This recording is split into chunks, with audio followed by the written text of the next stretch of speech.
I'm very pleased to introduce Dr. Linda Petzold as the first ECE Distinguished Seminar Speaker for the year.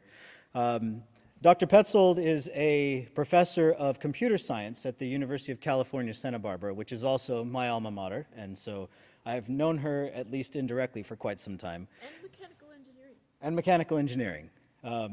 Neither of which was my department, but both of which are excellent. She got her PhD in 1978 from the University of Illinois at Urbana-Champaign in computer science, and then she went to go work at Sandia Labs, the national laboratory in the Livermore area, until 1985. And while at Sandia Labs, she started perhaps the problem that made her famous. She was motivated by, essentially it was a fluid flow problem in a pipe, and realized that the numerical simulation tools that she was using were failing in this problem because it wasn't really a differential equation, it was a differential algebraic equation, and that the existing tools for solving those numerically did not exist. So they didn't exist because they weren't existing. So she went through and developed a mathematically rigorous, complete, and generalizable solution for this, published this, and perhaps most importantly, also published the code. And as a result, this was broadly adopted. It's built into MATLAB now, and this was really her modus operandi moving forward, that she would find interesting problems that did not have the tools to solve them yet, develop mathematically rigorous solutions, and then publish the code for her tools along with those solutions. And as a result, she's been tremendously influential in the field of numerical solutions for dynamical systems of all types.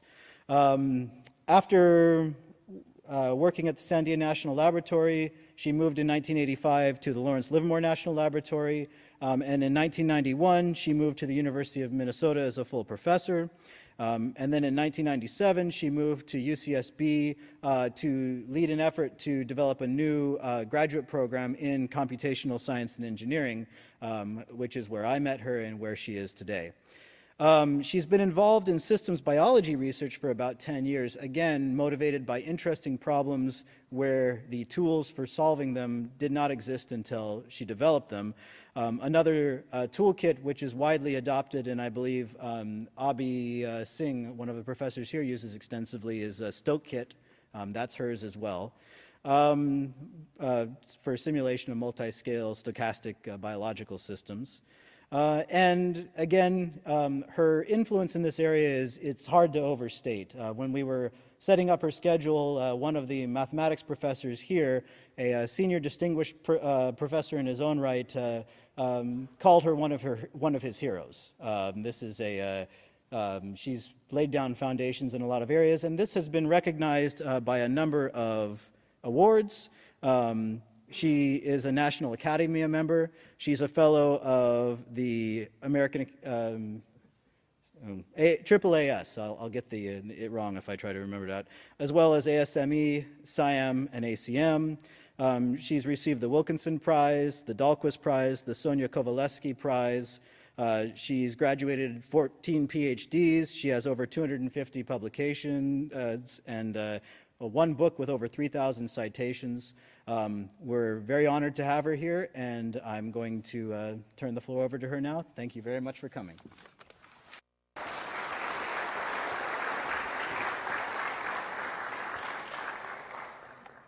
Thank you. And thank you for inviting me to Delaware, and thank all of you for coming to this lecture. Okay, so today I'm going to talk about the emerging roles and computational challenges of stochasticity in biological systems. So about 15 years ago, I heard about stochastic systems, and to be honest, I was a statistics, phobia, and I didn't want to hear it. I was like, well, tell me where the differential equations are. But this has turned out to be a really exciting line of research, so I hope you'll enjoy it. Okay, the plan for this talk. First, I'm gonna start by telling you about some kind of surprising effects of stochasticity in biological systems. Then I'm going to talk about simulation algorithms and software. That's really my roots and where it all starts for me in the non-spatial case. Okay, so I'm going to tell you a little bit about discrete stochastic simulation and what we know about it, and nowhere near very much mathematical detail because I'm going to try to cover a lot of territory in this talk. And then about some going beyond simulation into things like finding the probabilities of rare events in a decent amount of computer time, and parameter estimation for discrete stochastic systems. Then I'm going to move on to spatial stochasticity. So this is like, when ODEs, get moved into space and they become PDEs. It's sort of the analog of that. So I'm going to talk about some sources, some problems that involve spatial stochasticity in biological systems, and then talk about some recent work on spatial stochastic simulation algorithms and software. And you'll notice he's right. He said he read a bunch of bios of me and found out that I always publish the software. Not always, but if I think the software is good, I publish it. If I think it'll be useful, then I publish it. But there's a big decision that you make if you're going to write software for publication, to put out on the web and have people use it. I call it production level software, and it really involves a tremendous more work than the software that you use for yourself, because a whole bunch of people have to be able to use it, and with any luck, not send me thousands of emails. Okay, so yeah, it's a little bit of a challenging endeavor. And you don't undertake it unless you believe, and there's evidence, that it's going to be applicable to a fairly wide range of problems. It's sort of like going into a nonprofit business, right? I mean, you look at the market first and decide whether to put forth this effort to make your software more robust. Okay. And finally, I'm going to talk about computational challenges and solutions in this whole field, and introduce you to our newest piece of software. Oh, it's not training. Okay, so stochasticity in biochemical systems. Okay, so you might wonder, well, last year I won a prize at UCSB. It was called the Faculty Research Lecturer, and I had to give like a lecture, right? And when it was announced that I was awarded this thing, the person who won the lecture the year before me had to introduce me at an academic senate meeting, and he was a historian. So it was really a challenge for him to talk about my accomplishments. And he said, he just pondered about this word, stochasticity, and what could it mean? And then he said, it was so cute. He said, it means randomness. But anyways, okay, so it turns out that stochasticity or randomness can play a big role, a life and death role, eat or not eat, get poisoned or not get poisoned kind of role in cellular decisions. Okay, and how can that happen? I'll talk more about that, as the lecture goes on.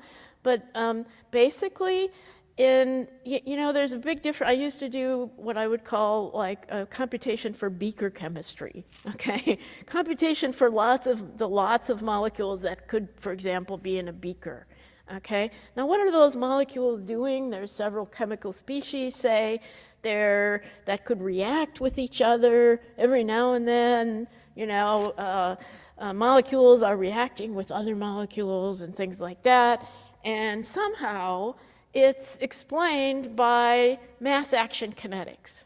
And when I was just doing differential equations, I'd always sort of looked at that mass action kinetics and go, how do those chemists, I still wonder that about chemists, how do they figure stuff out? But anyway, Okay, I thought, well, maybe chemists, they put the 2 species or 3 species into a beaker and they measured how much goes in, and then they saw how fast the reaction happened and what resulted and what was still there.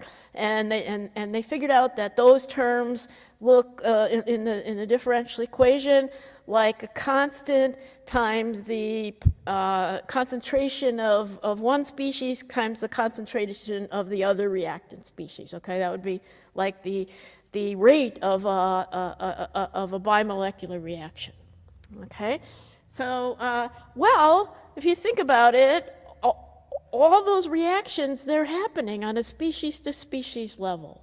Okay, and the reason we can describe them by differential equations and that they do such a fantastic job in many, many cases in the real world, I'm still a differential equations fan, is that you have so many molecules in your beaker, okay? So you're really averaging over a huge number of stochastic interactions, reactions between molecules.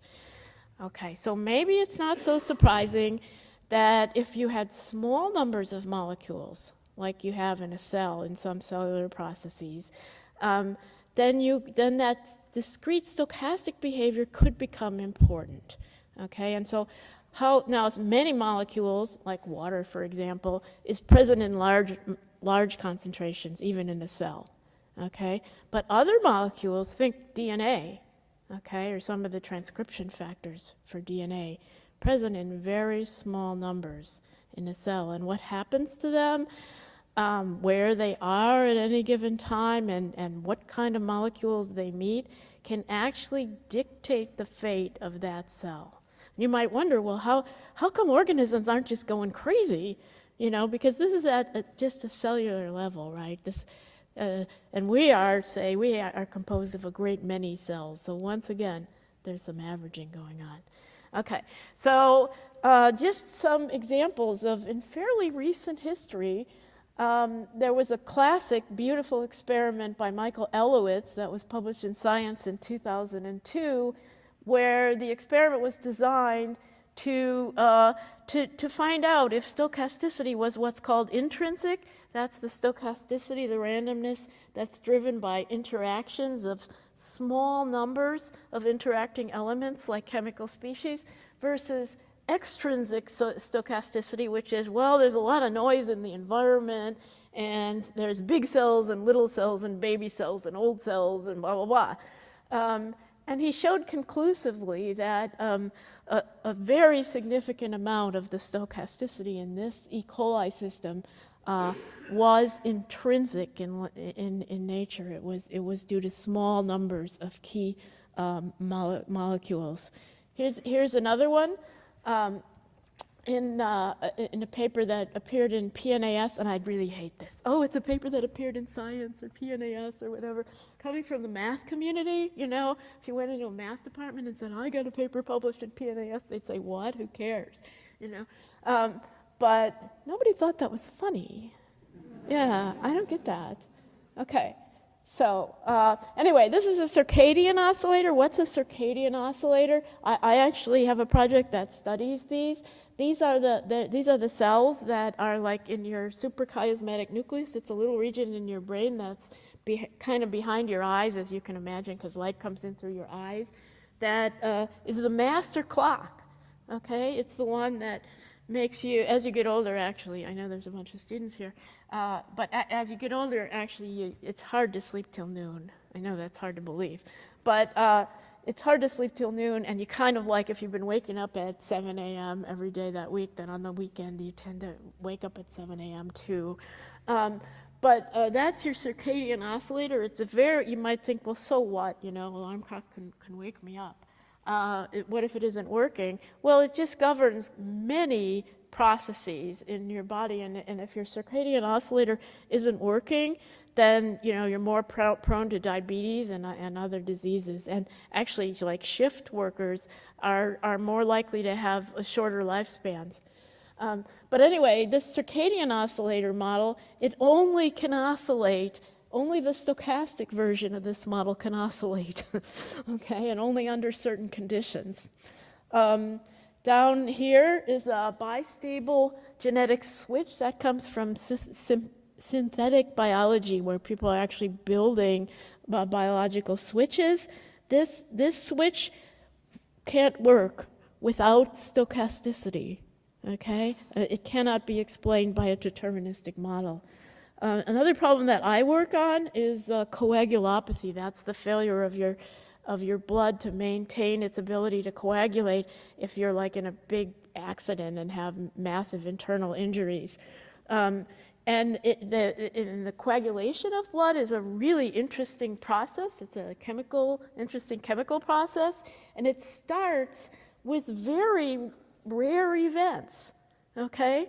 With a few key molecules that when they react, they form intermediate products in larger quantities, okay, which then there's a whole cascade of these events until finally you get to the molecules that are able to clot. Okay, and what's the consequences of that? It turns out that even in the same individual, the time, say if you prick your finger, for your blood to clot is different every time, okay, due to intrinsic stochasticity. It's also true that individuals are very, very different in the time to clot blood. Did I go? Oops. Okay, a little bit more of this. There's a phenomenon, a mathematical phenomenon called stochastic focusing. And it has to do with the fact that the function of the mean is not equal to the mean of the function. Okay, so as a result of it, the stochastic processes are able to create more highly focused nonlinearities, okay, than you can with the same kind of, one of the things that I strive to do when I'm doing modeling of a biochemical system is to not use anything but mass action kinetics, okay, so that means you have monomolecular reactions, bimolecular reactions. You might argue, well, maybe there's a trimolecular reaction, but actually in reality, usually the two, it's very highly improbable that the three molecules come together at exactly the same instant, right? So it's really two that react and then another one that reacts to the product. And so in order to get this high of a sort of amount of nonlinearity that's observed often in nature, you would have to put terms into your differential equation models that have what's called a high degree of cooperativity, okay? And those, if you talk to a biologist and say, I need 100 of these molecules in one place, acting cooperatively to get this kind of a nonlinear reaction, they'd say, you're dreaming, it's not going to happen. And yet, the stochastic models can display the behavior seen in biochemical systems just using mass action kinetics. So that's one of the reasons I like it. I also have a project that's been going on for a couple years in our spare time. Me and my students, we met an ecologist at UCSB, Sherry Briggs, who studies chytrid disease. This is a fungal disease of frogs, and it's just a worldwide disaster. I mean, whole species of frogs are becoming extinct as a result of this disease. So we were working on an epidemiological model of this disease. But why I brought it up is that ecologists have been aware of the need for stochasticity in explaining many ecological phenomenon, because for the simple reason that the stochastic model, it has populations, it has numbers, it has number of rabbits and number of foxes, right?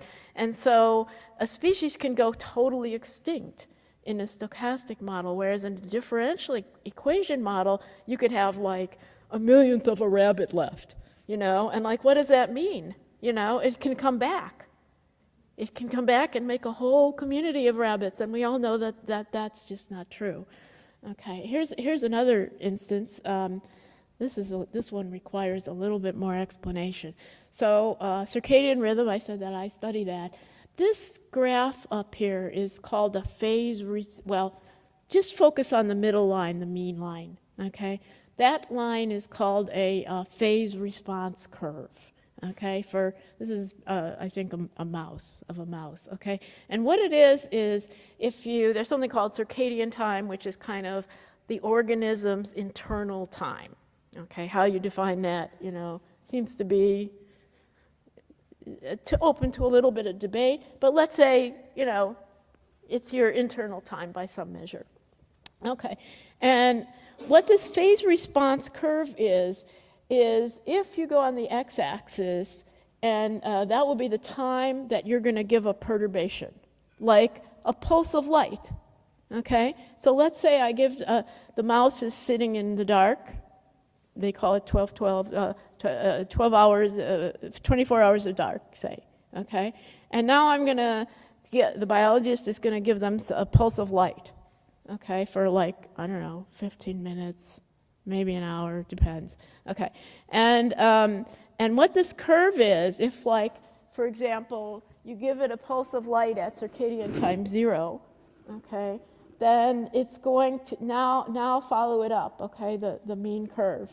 Okay, it's going to be above 0, it's going to be a positive number right around 4.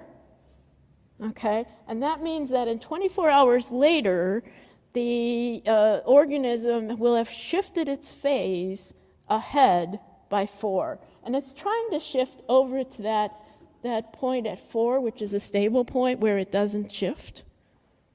Okay, and also, so the light comes, let's think of 4 o'clock as kind of dawn.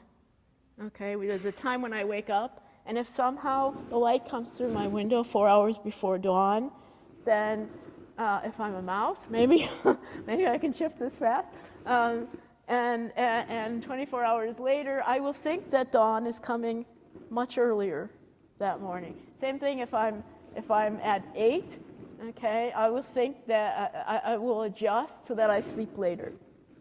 Okay, now. This isn't, now take your focus away from the mean curve and into, this is a distribution. This is something we invented called, at least I think we invented it, a phase response distribution. Okay, and it's really, as you might imagine, just the curve is really expensive to get for an animal because, each point on the curve is an experiment. Okay, so this distribution is done it was computed with a well-known circadian rhythm model, stochasticized, where the stochasticized means you took the differential equation model and converted all the concentrations into populations, okay, by multiplying by the volume. Okay, so here we are, and things are pretty reasonable around from 0 to 8, right? It's kind of acting like the mean, right? But what is going on out there around 20, around circadian time 20? I mean, yeah, the mean is quite reasonable, right? But the different cells have gone completely crazy. They're doing all different things, okay? And one of the things we've studied is how that kind of wide distribution might be used in order to accelerate entrainment. In other words, and what does that mean? Entrainment means it means jet lag, okay? I go from California to London, it's 9 hours, I don't know which direction. It's a 9-hour change, which is really awful. It takes like a week to adjust, okay? And the question is, can you think of interventions that might help you adjust much faster? Okay, and we have a theory that would suggest that one could harness this wide distribution to those purposes. Okay. So what are some of the properties of discrete stochastic models that are sort of important for this work? First of all, the stochastic model converges to the corresponding deterministic model in the thermodynamic limit. So that is, as all the populations go to infinity and the volume goes to infinity, it really does converge to the differential equation model. So you can feel good about that, and I can feel good about that, a little more confident. Okay, but the problems that I'm interested and are away from the thermodynamic limit, where there's few small populations of key molecules. Okay, so intrinsic stochasticity means small populations of key chemical species give rise to behavior that is not, and this is just macroscopic behavior, okay, this is phenotype, that is not captured by the deterministic model. There's often no need to include non-physical terms, okay, high degrees of cooperativity, such as highly nonlinear Hill kinetics or delays, in order to explain experimental results when you're using a stochastic model. It's not a panacea, okay, but it's sort of more easy to capture your data if you're in this situation of intrinsic stochasticity, if you use a stochastic model. Think of it as a finer grained model than the deterministic model. Okay, and the stochastic model captures also, you might be interested, for example, if you're a drug company, okay, in the intrinsic variability in the system response. Suppose you give a patient a drug and there's some intrinsic stochasticity involved. Well, then how variable could the response be? Are there like unwanted, degrees of variability there, or degrees of variability that would make the drug ineffective? So these are important in coupled models and in medical applications. Okay, so I want to tell you a little bit about discrete stochastic simulation. We use this is the gold standard algorithm in systems biology for this scale of simulation. We use a stochastic simulation algorithm, fondly known as the SSA, for well mixed. That means we're assuming that the spatial positions of each molecule doesn't really matter, okay? They could be anywhere as far as we know. Now, that's not really true in cells, and later we'll generalize this to spatial models where we actually keep track of where everybody is in space, okay? But this is hard enough. And that was actually invented by my collaborator Dan Gillespie in 1976. He could really tell you some stories about that, because it did not, receive such a great reception at the time. And I suspect that maybe it was kind of ahead of its time. People, there were the tools to investigate biochemistry, and cells maybe weren't at the level that they are today, where you would have data that could support the sort of killer apps, right? When you're doing theory, the sort of killer apps may not be as important as when you're doing software. You ask, well, what are the killer apps of this? What are the applications that this software would really enable that are impactful, okay? Because those are the reasons why you would put forth the effort to write software. Okay, so in the stochastic simulation algorithm, what it does is it virtually fires on your computer each reaction event according to its propensity or its probability. Okay, and the probability of a reaction like A plus B goes to C plus D goes like this reaction rate constant times C, which really depends on temperature and some other conditions, but at least in most biological systems, temperature is pretty well regulated, so that's usually considered to be constant. But it'd be like this constant, the propensity would take the form of the constant times the population of A, the number of molecules of A, times the population of B. Okay, and so you would do that. You would find all the propensities, okay, and the SSA is an algorithm for selecting which reaction is going to fire next, and for selecting what time the next reaction is going to fire, okay? So now you just go with your computer and fire every reaction in the system, okay? And that's sort of where I got involved, because that's a lot of reactions. No matter what system you're looking at, that's a lot of reactions. That's going to be a lot of computer time. As your model gets more complicated and you want to do more interesting things with it, you're going to be using a lot of computer time. Okay, so then I'm like, well, maybe we can speed that up. Who knows? Okay, so, and the other part of the computer time issue is that that will just give you what's called one realization, one possible sequence of events, of reactions, one after another, that could happen if your assumption about if your propensities are actually correct. Okay, in order to find, say, the probability density functions of the state variables, the species, you're going to have to compute a large ensemble with different, random number seeds of these simulations. A large ensemble, maybe 100,000 simulations, 1 million simulations, something like that, each one of which is very expensive. Yeah. Okay, so I'm going to do a little fast forward into some of the early work in this area. And this is definitely self-centered review. Okay, so yeah, it is. I'll just admit that.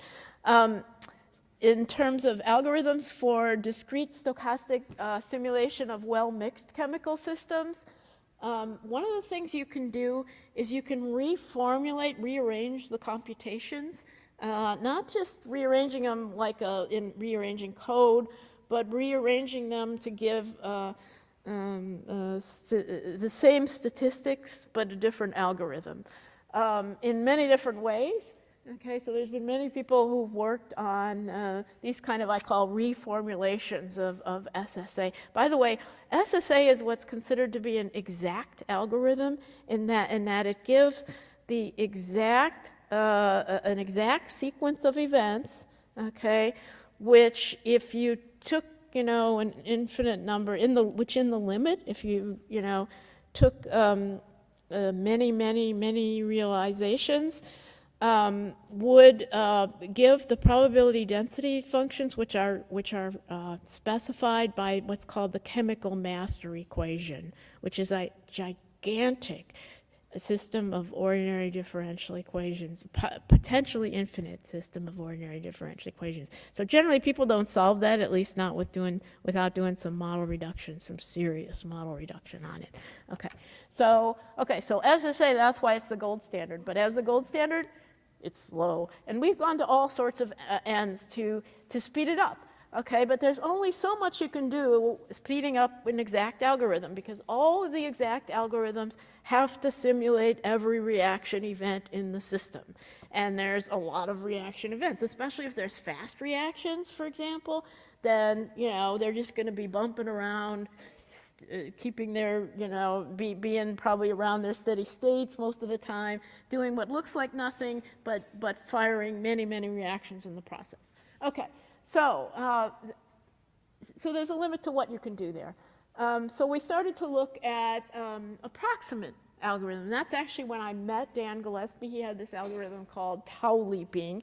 And what tau leaping does is that instead of stepping to the next reaction, it takes a time step, which really appealed to me. It's like in differential equations, you take a time step, you select it, you do some error estimation and things like that, and you take this time step, which is much bigger than the time step that nature takes to the next reaction. Okay, so in order to do that, you're making an approximation. You're basically making an approximation that the propensities are near constant in the interval over which this time step takes place. And once you do that, you can actually count using a Poisson process the number of times each reaction would fire. Okay, so you can solve this constant propensity function problem exactly. Okay, and so tau leaping could be very fast. There were a lot of problems. It was generating negative values, and how do you control the step size and stuff like that. So, lots of us worked on that. Another thing you can do, which is kind of obvious, but it turns out to be pretty hard, is to, and this was one of the things that attracted me into this area at first, because I was an expert on ODE simulation, and then I met Dan Gillespie, and it was like, whoa, these stochastic simulations are taking a long time, but part of a realistic model of many systems will have chemical species in there that are present in large quantities. Okay, so maybe those species and the reactions in which they're involved, if we're really, really clever and we need some mathematics to tell us, you know, is this a legit thing to do, or I'm just going to get garbage out of it? Maybe that part of the system can be simulated by a differential equation, which is blindingly fast compared to discrete stochastic simulation. And the rest of it can go with this discrete stochastic simulation. And so this was one of my goals, but all these people got there first. Okay, so unfortunately, these methods didn't work anywhere near as well as anybody had hoped. And the reason is that, okay, so you want to, when you do a hybrid simulation, you want to put in the differential equations in the differential equation set species which are present in large quantities, right? And are involved in fast reactions. You'll probably open up all these papers and it's like, we've got these two classes of species, the ones that are present in large quantities and involved in fast reactions, and then all the other ones that we'll treat stochastically. But it turns out that you can have species which are present in small quantities but are involved in fast reactions, okay? And those species are going to be taking up all your, when they're involved in the fast reactions, the firing of those fast reactions you have to put those species in the stochastic set because they're there in small numbers, okay? And so there's going to be a lot of action with those species involved in these fast reactions, and they're going to be bumping around. And that just sort of brings the whole thing to a halt on many problems. Okay, so we actually started looking at that and came up with something called the slow scale or multi-scale SSA, which takes the fast part of the system. Again, it separates the system into fast and slow, now independent of the number of molecules, and it takes the fast part of the system to chemical partial equilibrium. Okay, and that changes the propensities of the slow part, and then you simulate really only the slow part.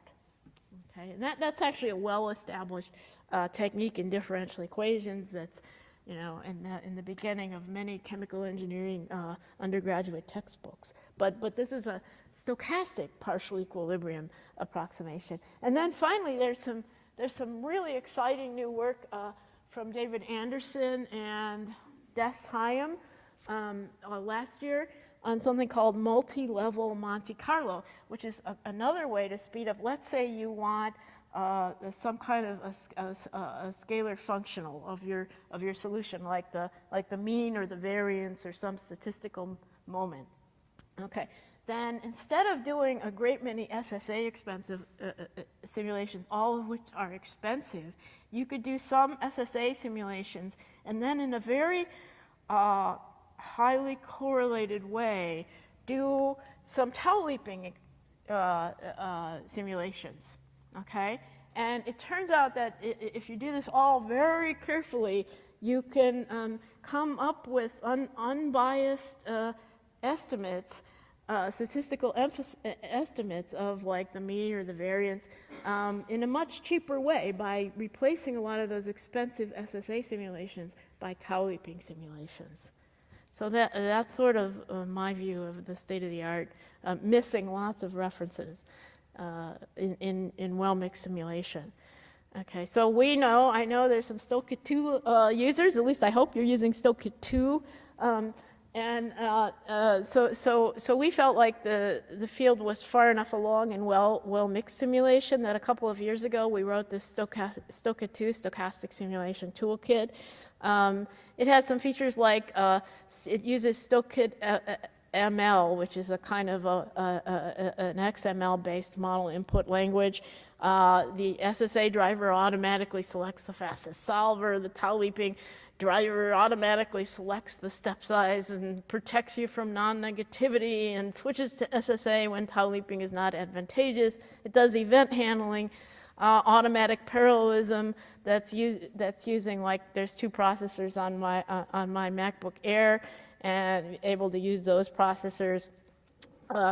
And flexible output options, you can get trajectories or statistics or a histogram, whatever you need. By the way, if you ask for a lot of output, it's going to be slow, okay? Because it's got to move lots. The computation, generally on today's machines, computations are much faster than movements of data, okay? So in order to bring huge, like if you ask for every step of a discrete stochastic trajectory and an ensemble of 100,000 of those, like, expect to, have to go out to lunch to get your, results or something, because moving all that data back to you and your computer is going to take a long time, and nobody knows what to do about that. Okay. So some relatively newer events, developments.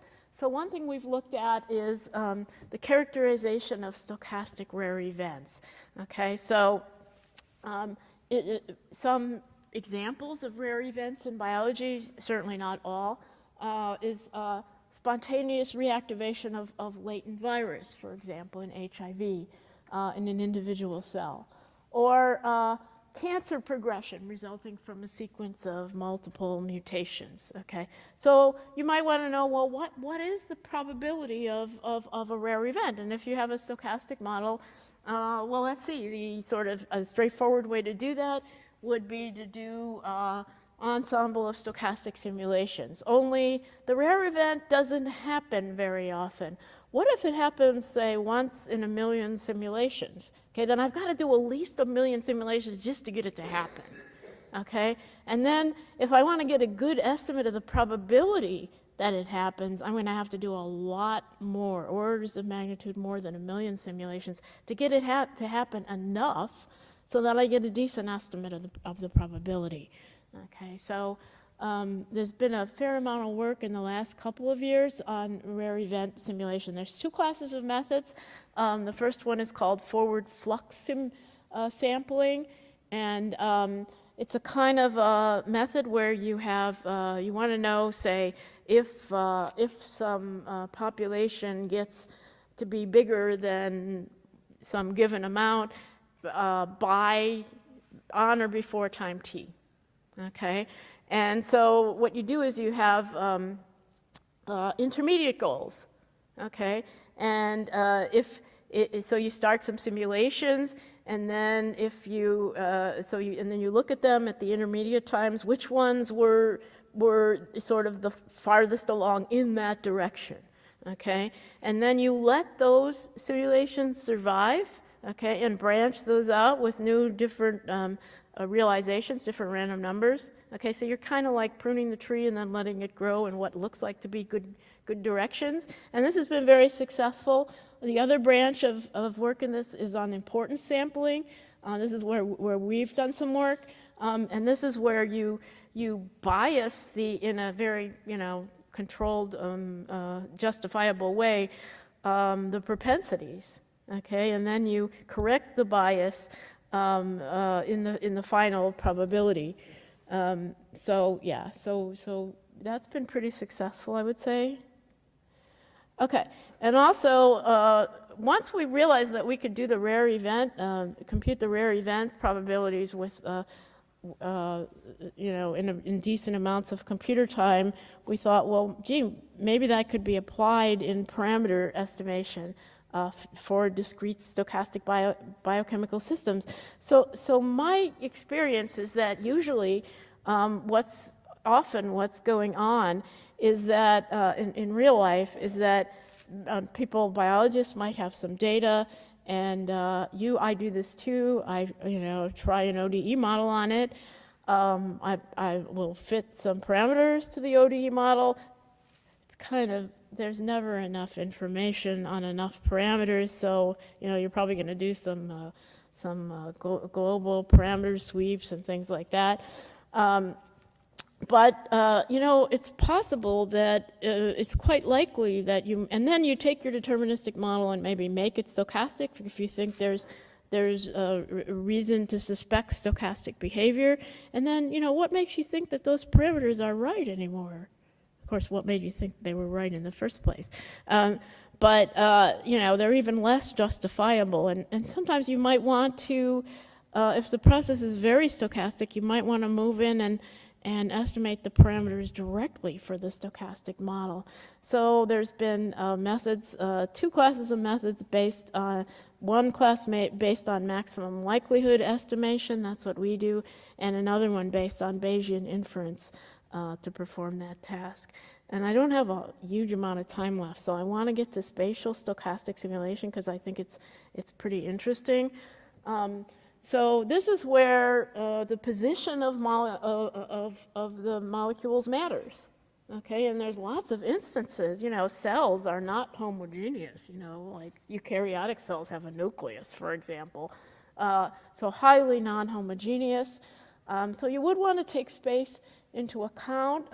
First, the top picture is a Drosophila embryo that's been colored to show expression patterns of early gene expression.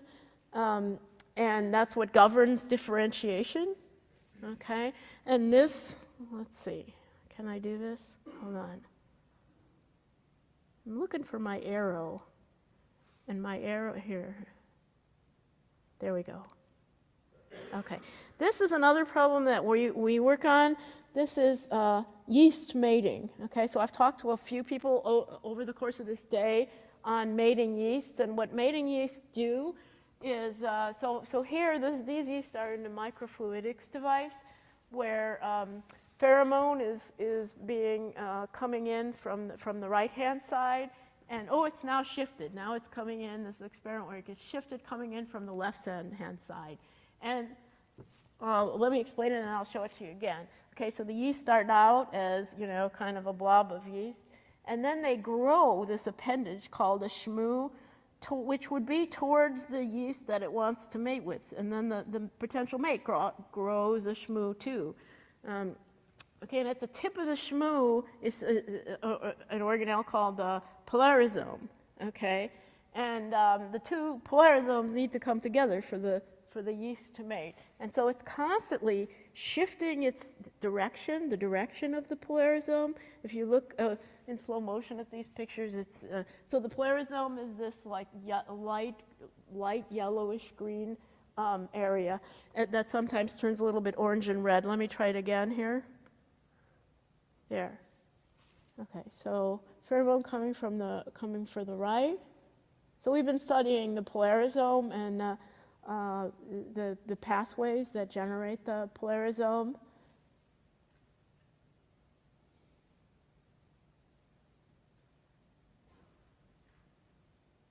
And now the pheromone has shifted, and as you can see, the shmoo disappears on this side, on the right-hand side. It starts to reappear on the left-hand side, including the polarisome. So how did those molecules know to start going there?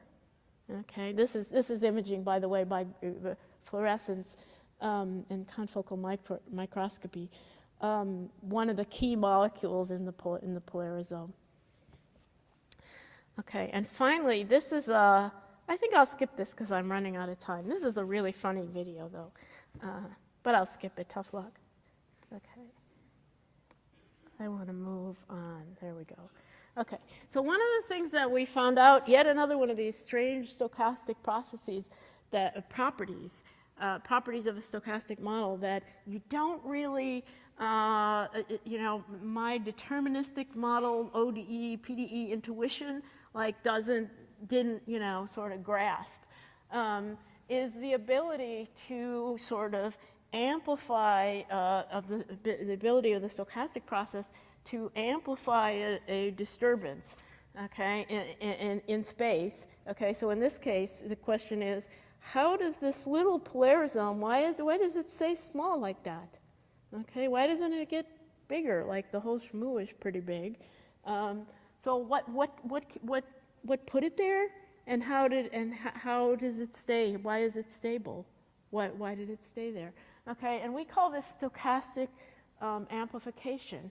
So our model has a molecule called CDC42 that sits on that's on the membrane, okay, of the shmoo, okay, and it got there after a receptor sensed the pheromone and initiated some events that brought these molecules over to this sort of, the green, okay, so it's kind of spread out around the shmoo. Inside here in the red are a key molecule called BNI1 that likes to bind with CDC42. Okay, so biologists say it's recruited by CDC42 to the membrane. It likes to bind to the membrane, so after a little while, one of those molecules of BNI1 are going to, sort of drift over near the membrane, and it wants to bind with it. There it is. It's a key molecule because it's called a formin, and it can nucleate actin cables, which have the ability to do directed transport, which means that they're cables that extend down into the cell. And remember, the shmoo has to grow, right? It's growing towards the potential mate. Okay, so in order to grow, if you think about this, it's kind of really amazing. This is a pretty big appendage that this thing grows. It's got to move lots and lots of molecules in a relatively, on cellular scale, hurry. Okay, so it can't really do that by diffusion. Okay, it has to use energy to move it, and so it moves these molecules. There are molecular motors that go up and down the actin cables that can carry cargo. If you're not doing biology, I know it sounds totally bizarre, but this is the deal, and I think it's pretty amazing. Anyway, so where BNI1 is very important to the growth of this thing. So in the stochastic model, a molecule of BNI1 comes to and attaches to the membrane. Okay, now BNI1 does something called self-recruits. Namely, if one BNI1 is over there, then other BNI1s really, really want to be near it, bound to it, okay? And so BNI1 self-recruits, and after a while, you've got like this huge pile in a very small space of BNI1s. Okay, now consider the same model, only deterministic version. Okay, so we've got our gradient of CDC42 on the membrane, but now it's a deterministic model, so we've got a concentration of BNI1s. Okay, so a little bit of each BNI1 wants to bind with the CDC42. So, it kind of starts each little piece of BNI1, a little piece of concentration, moves over, to attach after a while to the membrane, right? And then it self-recruits some more of those BNI1s, those pink guys, to the membrane. But you see, they don't all go to a tightly focused location, right? Because only little pieces of them all along have been moving, okay? Because in your head, right, in the model. And so, as a result, in the deterministic model, the BNI1 distribution looks exactly like it's like the shmoo. It's in the same place as the CDC42A, which is not what the video shows. Okay, which brings me to spatial stochastic simulation. For this, we use what we call the Inhomogeneous SSA. This is like very much like the transition from ODEs to PDEs, only now it's in a discrete stochastic system. We introduced a discretization of the domain into, we have to call it voxels, because cells have another meaning in biology. And we assume that the well-stirred assumption, that is that inside of each voxel, that space doesn't matter. Okay, that the molecules of each species inside of a voxel could be anywhere, statistically. Okay, now this isn't exactly true, but this is, the approximation. And it's fulfilled within each subvoxel and subvolume. And then the diffusion is introduced as jumps. Okay, so they're sort of like reactions, only they move a molecule from one cell to its neighbors. Okay, and you can show that the probabilities of these jumps our gamma, the diffusion constant that, from the deterministic diffusion on a Cartesian mesh divided by the mesh size squared in 2D. And the reaction just looks like this. Now we don't just have molecules, we have molecules that are differentiated by which voxel they sit in. Okay. So this turns out to be really much more interesting than you might think. At first it looks like a fairly straightforward extension, just like you extend ODEs to PDEs, put it all in a mesh, and but here are some of the complications. First of all, you'd like to do when you're solving PDEs. If you're doing just simple things and you want to have confidence in your solution, you'd be like. Reduce the mesh size by a factor of 2 or a factor of 10 or something like that and see if it gets kind of the same answer, right? The problem here is that you can't go in the limit to h of h goes to 0, okay? And that's not attainable for physical reasons. Molecules take up space, okay? That's basically the problem. So you have to choose the mesh size so that it's small enough to capture the desired features of the solution, just like you do in an adaptive mesh in a PDE solver. But it has to be large enough so that the system is well mixed in each grid cell, okay? And in fact, it was shown by Isaacson that for reaction diffusion systems, if you make a mesh size small enough, okay, and here we're thinking of the molecules as point molecules, but the problem is they're not really, okay? So if you make it small enough, then in each mesh cell, you'll have, well, either one molecule or 0 molecules, right? And the molecules can only react with the other molecules in their same voxel. So nobody reacts. The system just diffuses. And Gillespie would argue that the diffusion is wrong at that point, too.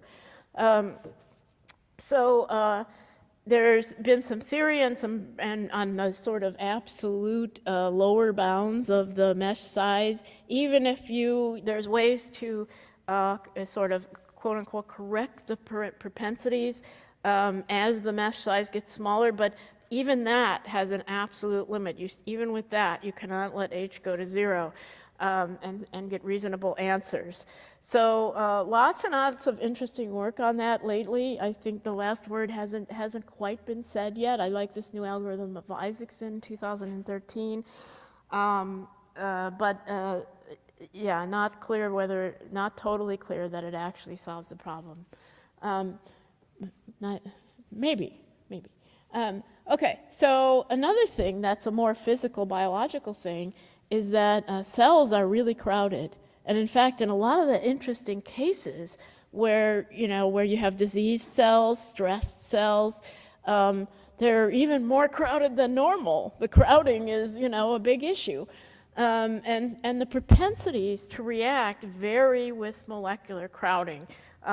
Why? Because if you think about it, you got all these molecules, packed into this cell, and then as they get more and more packed, in order to react, two molecules have to get near to each other, right? And so big molecules are going to have a hard time traveling through this big mess of crowded stuff, whereas small molecules can kind of find their way. It's more complicated than that, but sort of as a general, way of thinking about it is pretty good.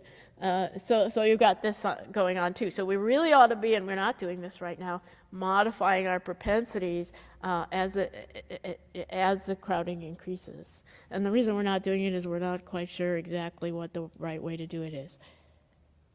Okay.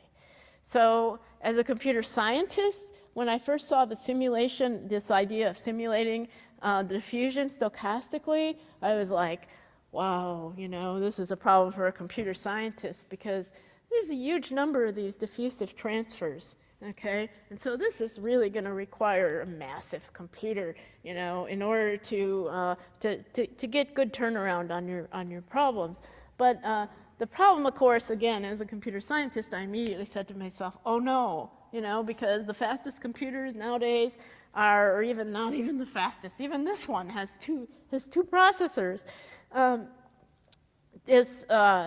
we all know that communication is much slower than computation these days, okay? And diffusive transfers are communicating information about the locations of molecules across voxel lines, and this is going to be a nightmare. Okay, so we developed some algorithms for aggregating the diffusive transfers so that over a time step you're only computing net diffusive transfers over each cell boundary, and that helps some. I would say these are probably not the last word, but they're pretty good. And those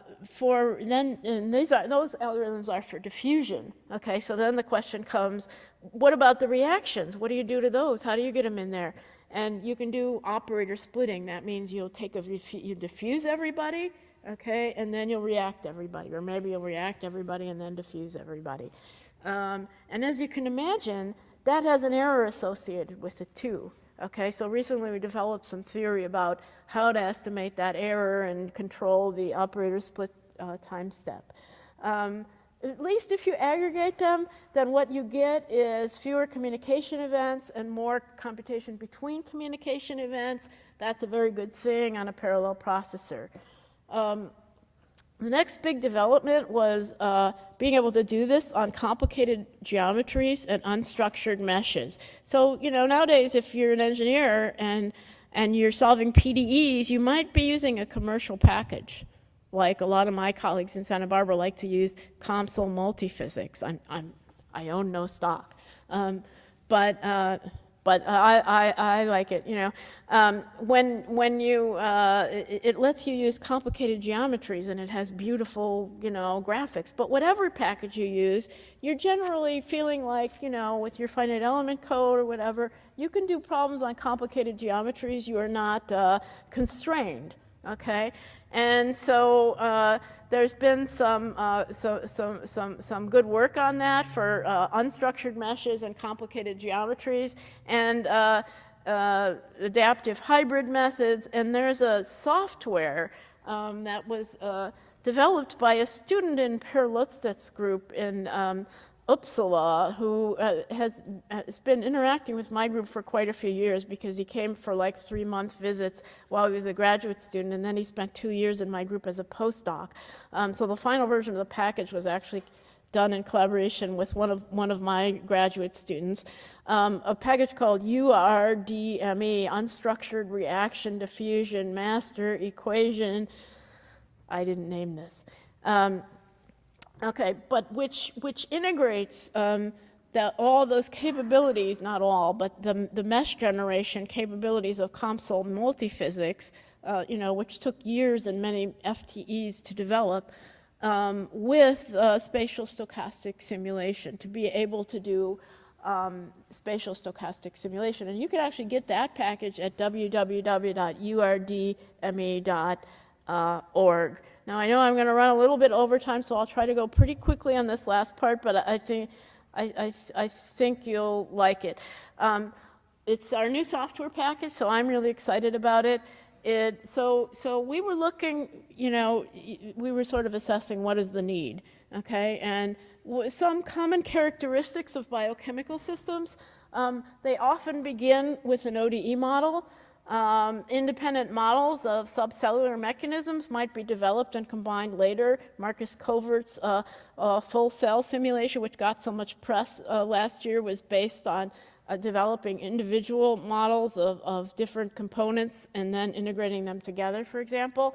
You might want to do spatial stochastic simulation, rare event characterization, or stochastic parameter estimation.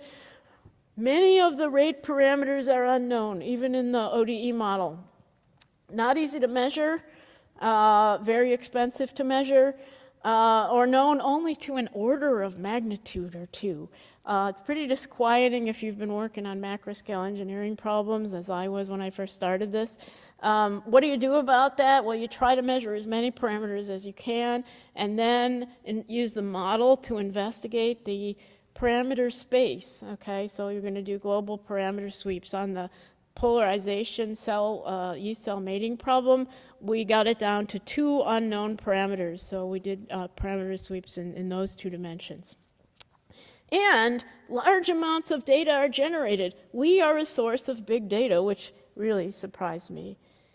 Okay, so in order to make your, start with your small simulation and grow to something that's going to take rather huge amounts of computer time, you're going to have to grow your grow your platform.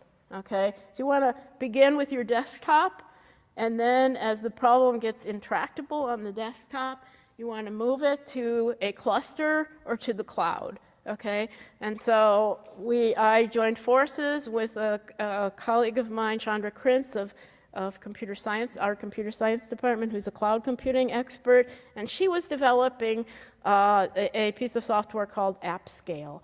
And it's an open source cloud platform that simplifies development and turns arbitrary programs into cloud-ready apps. Not quite simply yet, but yeah, it's very helpful. And there's cross-cloud application portability. We run on Amazon, but you could run on other clouds. And yeah, so we are really lucky that we can build our platform on top of this package. So our new software is called StochSS, Stochastic Simulation as a Service. And our idea is to build an integrated development environment where you would build a model which could incorporate different kinds of models, different kinds of physics. You would scale it up to, as often happens, to increasing levels of complexity. You'll be able to explore the parameter space and at the same time to seamlessly deploy the appropriate compute resources as you need them. So you would start on your desktop. Okay, and we can do this because we're building on powerful existing tools, namely Stochasticity, URDME, and AppScale. Version 1 came out like a month ago. It's available for Mac and Linux. I have trouble finding graduate students who know PC. And it's available at www.stochastic.org. It's an app. It has an icon and everything. And version 1 is basically Stochasticity with a beautiful user interface, a GUI. Version 2 will incorporate, let me show you, you'll be able to specify your problem, and then it'll incorporate all these things. Version 3 will incorporate all of these things we'll talk about when the version 3 should be next year. But this year, we're adding capabilities for rare event characterization, parameter estimation, and a global parameter sweep. So that involves a lot of sort of data collecting and handling across the cloud and things like that. Next year, the plan is to incorporate the spatial stochastic simulation. So I hope you'll try it. Let me just give you just a few screenshots of it. We've tried to make a really easy to use GUI and self-explanatory. You just create new species. You can do it in a GUI, and you can then save your model and edit your model. Here we're creating a run. Okay, so here's the name of our model and how many realizations we want to do. And then this is a very important feature. These two buttons, run locally, run via cloud. It's as simple as that. Okay, once you've got to sign up for an Amazon EC2 account, which you can get free, believe it or not. You can get not, of course, all their compute resources free, but you can get pieces of the Amazon EC2 cloud for free in order to test this out and see. But if you start doing big runs, you'll have to pay for it.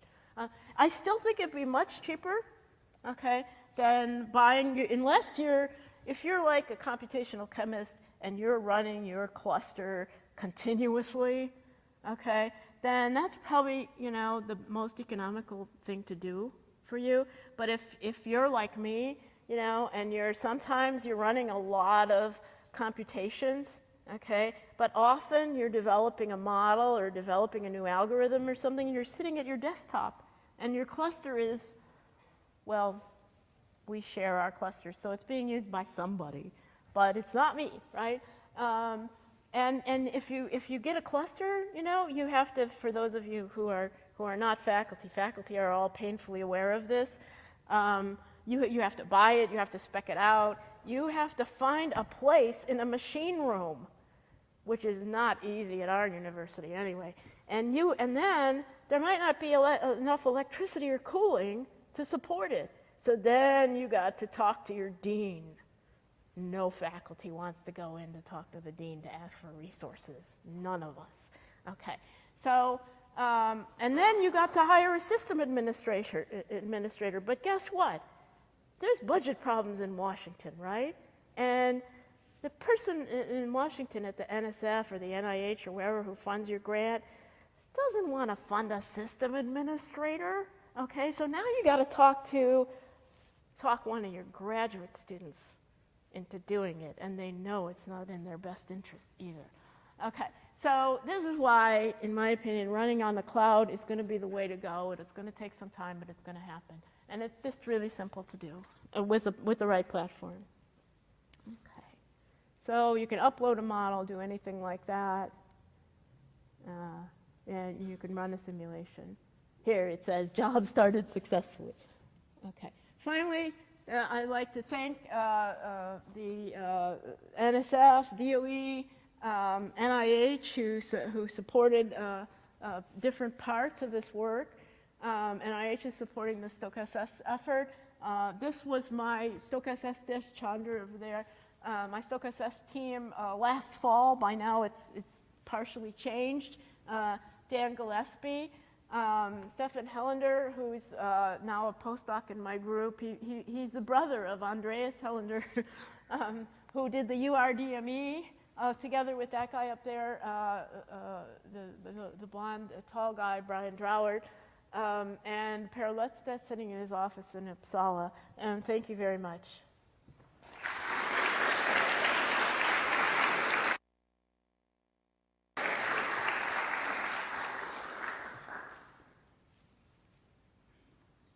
Any questions? Yeah. For the Stoch SS, there's the hybrid simulation, where you have some ODEs and some stochastic reactions. Oh, no, it's not doing that yet. Okay, and then does it do the new function kinetics? Does it do? Yeah, you shouldn't do that. Yeah, I know, but Yeah. It's functions, there's functions. you could specify your own functions. Whatever, yes. Well, yeah, you should but do that, but yeah, if you're running right now, it doesn't have an ODE solver in, but it will soon. I mean, it's like all there except in the user interface, so that will happen very soon. If you're, you know, even Michaelis-Menten is dangerous if you have it in your model and then you convert your model into a stochastic model. It's dangerous. Yeah, but Hill is very dangerous. And you shouldn't need it if you have a stochastic model. Just curious. Yeah, okay. Anything else? I know we're all missing out on food, so. Okay, thank you very much. Oh, sorry. Didn't see you.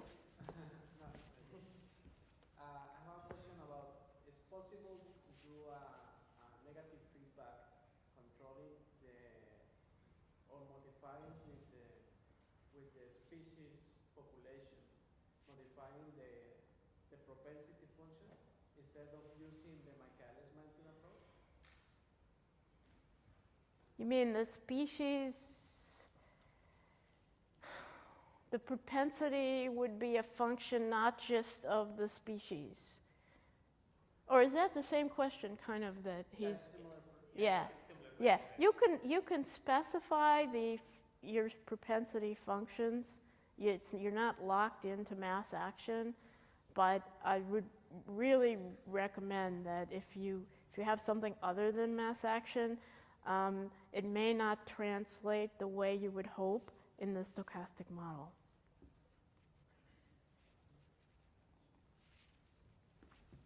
Do we have any more burning questions, or should we move this reception, and you can talk to Dr. Petzold one-on-one. Oh, one burning, okay. Burning question. This might be a silly question, but are there any good methods for solving large systems of master equations? You mentioned master equations. Right. There's okay. So there's a kind of a whole cottage industry for approximate solutions of the master equation. My former colleague Mustafa Kamash and Brian Munsky developed for example, the finite state projection method, which is very interesting. And I think for some models it can be very advantageous, but it's not sort of a universal cure because it depends on being able to do a very drastic model reduction of the master equation. Master equation is a giant system of linear ordinary differential equations. So the method is called what? Finite state projection. Finite state. Yeah. All right, well, let's thank the speaker one more time, and then we're going to